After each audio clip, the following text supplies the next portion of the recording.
ಲೋಕಸಭೆ ಚುನಾವಣೆಯಲ್ಲಿ ಸಹೋದರ ಡಿಕೆ ಸುರೇಶ್ ಸೋತಿದ್ದನ್ನ ಡಿಕೆಶಿ ಇನ್ನೂ ಮರೆತಿಲ್ಲ. ಜನಸ್ಪಂದನ ಕಾರ್ಯಕ್ರಮದಲ್ಲಿ ಸೋದರನ ಸೋಲಿನ ಬಗ್ಗೆ ಡಿಸಿಎಂ ಡಿಕೆಶಿ ನೋವು ತೋಡಿಕೊಂಡಿದ್ದಾರೆ. ಡಿಕೆ ಸುರೇಶ್ಗೆ ವೋಟ್ ಹಾಕಿಲ್ಲ ಅಂತ ನಮಗೆ ಬೇಜಾರಿಲ್ಲ. ಪಾರ್ಲಿಮೆಂಟ್ ಸೋಲು ನಿಮ್ಮ ಆತ್ಮಸಾಕ್ಷಿಗೆ ಬಿಟ್ಟಿದ್ದೇವೆ. ಹೊಸ ಸಂಸದರಿಗೆ ವೋಟ್ ಕೊಟ್ಟವರು ಸಂತೋಷವಾಗಿರಿ. ಬಹುಶಃ ನಿಮ್ಮ ಹೊಸ ಎಂಪಿ ಎಲ್ಲಾ ಕೆಲಸ ಮಾಡ್ತಿದ್ದಾರೆ ಅನ್ಸುತ್ತೆ. ದಿನ ಬೆಳಗ್ಗೆ ಬಂದು ನಿಮ್ಮ ಕಷ್ಟ ಸುಖ ಕೇಳ್ತಿದ್ದಾರೆ ಅನ್ಸುತ್ತೆ ಎಂದು ದೊಡ್ಡಲಾನಹಳ್ಳಿ ಜನಸ್ಪಂದನ ಸಭೆಯಲ್ಲಿ ಕುಟುಕಿದ್ದಾರೆ. ಅಧಿಕಾರ ಹಂಚಿಕೆ ಕುರಿತು ನಡೆಯುತ್ತಿರುವ ಚರ್ಚೆ ಅಪ್ರಸ್ತುತ ಅಂತ ಯತೀಂದ್ರ ಸಿದ್ದರಾಮಯ್ಯ ಹೇಳಿದ್ದಾರೆ. ಸದ್ಯ ಯಾವುದೇ ರೀತಿಯ ರಾಜಕೀಯ ಪ್ರಕ್ಷುಬ್ಧತೆ ಇಲ್ಲ. ಎಲ್ಲಾ ಶಾಸಕರ ಅಭಿಪ್ರಾಯದಂತೆ ಹೈಕಮಾಂಡ್ ನಿರ್ಧಾರ ತೆಗೆದುಕೊಳ್ಳುತ್ತೆ. ಸಿಎಂ ಬದಲಾವಣೆ ವಿಚಾರವಾಗಿ ಡಿಕೆ ಶಿವಕುಮಾರ್ ಏನೇ ಹೇಳಿಕೆ ಕೊಟ್ಟಿದ್ರು ಅದು ಅವರ ವೈಯಕ್ತಿಕ ವಿಚಾರ. ಸಿಎಲ್ಪಿ ಸಭೆಯ ಅಜೆಂಡಾ ಏನು ಅಂತ ಗೊತ್ತಿಲ್ಲ. ಸಭೆ ಕರೆದಿದ್ದಾರೆ ಅಷ್ಟೇ. ಯಾವುದೇ ಕಲಹದ ಹಿನ್ನೆಲೆ ಸಭೆ ಕರೆದಿಲ್ಲ. ಹೈಕಮಾಂಡ್ ಹೇಳಿದ್ದಕ್ಕೆ ಸಭೆ ನಡೆಸಲಾಗ್ತಾ ಇದೆ ಅಂತ ಹೇಳಿದ್ರು. ಮುಂದಿನ ದಿನಗಳಲ್ಲಿ ಕ್ರಾಂತಿ ಆಗಬೇಕು ಅಂದ್ರೆ ಸಿದ್ದರಾಮಯ್ಯ ಬೆಂಬಲಿಸಿ ಅಂತ ಸಚಿವ ಬೈರತಿ ಸುರೇಶ್ ಹೇಳಿದ್ದಾರೆ. ಸಿದ್ದರಾಮಯ್ಯರನ್ನ ಯಾರು ಏನೂ ಮಾಡೋಕೆ ಆಗಲ್ಲ. ಹೈಕಮಾಂಡ್, ರಾಹುಲ್ ಗಾಂಧಿ, ಸೋನಿಯಾ ಗಾಂಧಿ, ಸುರ್ಜೇವಾಲಾ ಎಲ್ಲರೂ ಕೂಡ ಸಿದ್ದರಾಮಯ್ಯ ಪರ ನಿಂತಿದ್ದಾರೆ. ಸಿದ್ದರಾಮಯ್ಯ ತುಳಿತಕ್ಕೆ ಒಳಪಟ್ಟವರ ಪರ ನಿಲ್ತಾರೆ. ಜನಾಶೀರ್ವಾದ ಇರೋವರೆಗೂ ಸಿಎಂಗೆ ಏನೂ ಮಾಡೋಕ್ಕಾಗಲ್ಲ. ಬಿಜೆಪಿ, ಜೆಡಿಎಸ್ ಇಲ್ಲ ಸಲ್ಲದ ಆರೋಪಗಳನ್ನ ಮಾಡ್ತಾ ಇದ್ದಾರೆ.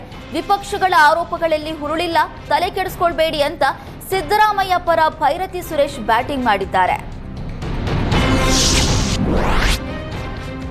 ರಾಜ್ಯದಲ್ಲಿ ಜಾತಿ ಗಣತಿ ಕಿಚ್ಚು ಮತ್ತೆ ಹೆಚ್ಚಾಗ್ತಿದೆ. ಜಾತಿ ಗಣತಿ ಸರಿಯಾಗಿಲ್ಲ, ಜಾತಿ ಗಣತಿ ಜಾರಿಗೆ ತರದಂತೆ ಡಿಕೆಶಿ ಬಳಿ ಮನವಿ ಮಾಡಿದ್ದೇವೆ ಎಂದು ರಾಜ್ಯ ಒಕ್ಕಲಿಗ ಸಂಘದ ಅಧ್ಯಕ್ಷ ಕೆಂಚಪ್ಪಗೌಡ ಹೇಳಿದ್ದಾರೆ. ಹೊಸದಾಗಿ ಜಾತಿ ಗಣತಿ ಮಾಡಿ ಎಂದು ಮನವಿ ಮಾಡಿಕೊಂಡಿದ್ದೇವೆ. ಸಿಎಂ ಸಿದ್ದರಾಮಯ್ಯ ಜಾತಿ ಗಣತಿ ಮಂಡಿಸಿದ್ರೆ ಉಗ್ರ ಹೋರಾಟ ಮಾಡೋದಾಗಿ ಕೆಂಚಪ್ಪಗೌಡ ಸರ್ಕಾರಕ್ಕೆ ಎಚ್ಚರಿಕೆ ಕೊಟ್ಟಿದ್ದಾರೆ. ಸರ್ಕಾರ ಉರುಳಿಸುವ ತಾಕತ್ತು ಇರುವ ಜನಾಂಗ ನಮ್ಮದಿದೆ ಎಂದು ರಾಜ್ಯ ಒಕ್ಕಲಿಗ ಸಂಘದ ಅಧ್ಯಕ್ಷ ಎಚ್ಚರಿಸಿದರು. ಜಮೀನಿನ ಬಾವಿಯಲ್ಲಿ ಅಡಗಿಕೊಂಡಿದ್ದ ಮೊಸಳೆಯನ್ನ 2 ದಿನಗಳ ಕಾರ್ಯಾಚರಣೆ ಬಳಿಕ ಸೆರೆ ಹಿಡಿಯುವಲ್ಲಿ ಅರಣ್ಯ ಇಲಾಖೆ ಅಧಿಕಾರಿಗಳು ಯಶಸ್ವಿಯಾಗಿದ್ದಾರೆ. ಬಾಗಲಕೋಟೆ ಜಿಲ್ಲೆಯ ಮುಧೋಳ ತಾಲೂಕಿನ ಸೊರಗಾವಿ ಗ್ರಾಮದ ರೈತರ ಜಮೀನಿನ ಬಾವಿಯೊಂದರಲ್ಲಿ ಮೊಸಳೆ ಕಾಣಿಸಿಕೊಂಡಿತ್ತು.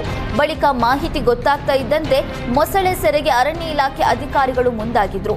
ಸೊರಗಾವಿ ಗ್ರಾಮಸ್ಥರ ಸಹಕಾರದಿಂದ 2 ದಿನಗಳ ಕಾಲ ಬಾವಿಯಲ್ಲಿನ ನೀರನ್ನ ಖಾಲಿ ಮಾಡಿ ಕೊನೆಗೂ ಮೊಸಳೆಯನ್ನ ಸೆರೆ ಹಿಡಿಯಲಾಗಿದೆ. ಕೋಲಾರ ತಾಲೂಕಿನ ಬುಸನಹಳ್ಳಿ ಗ್ರಾಮದ ಸಮೀಪ ಚಿರತೆ ಪ್ರತ್ಯಕ್ಷವಾಗಿದೆ. ಚಿರತೆಯೊಂದು ರಸ್ತೆ ದಾಟುತ್ತಿರುವ ದೃಶ್ಯ ಸ್ಥಳೀಯರ ಮೊಬೈಲ್ನಲ್ಲಿ ಸೆರೆಯಾಗಿದ್ದು ಗ್ರಾಮಸ್ಥರಲ್ಲಿ ಆತಂಕ ಹೆಚ್ಚಾಗಿದೆ.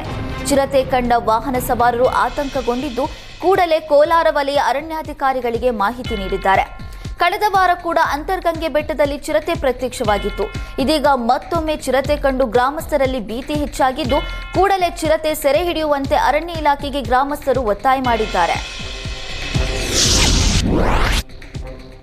ಖದೀಮನೊಬ್ಬ ಒಂಟಿ ಮಹಿಳೆಯನ್ನ ಟಾರ್ಗೆಟ್ ಮಾಡಿ ಮಾಂಗಲ್ಯ ಸರ ಕದ್ದು ಪರಾರಿಯಾಗಲು ಯತ್ನಿಸಿ ಸಿಕ್ಕಿಬಿದ್ದಿದ್ದಾನೆ. ಕುಣಿಗಲ್ ತಾಲೂಕಿನ ಹುಲಿಯೂರು ದುರ್ಗ ಬಳಿಯ ದೇವಸಂದ್ರ ಗ್ರಾಮದಲ್ಲಿ ಘಟನೆ ನಡೆದಿದೆ. ಗ್ರಾಮದ ಇಂದಿರಮ್ಮ ಎಂಬುವರು ರಸ್ತೆಯಲ್ಲಿ ಹೋಗ್ತಾ ಇದ್ದಾಗ ಖದೀಮ ಏಕಾಏಕಿ ಮಾಂಗಲ್ಯ ಕಿತ್ತುಕೊಳ್ಳೋದಕ್ಕೆ ಮುಂದಾಗಿದ್ದಾನೆ.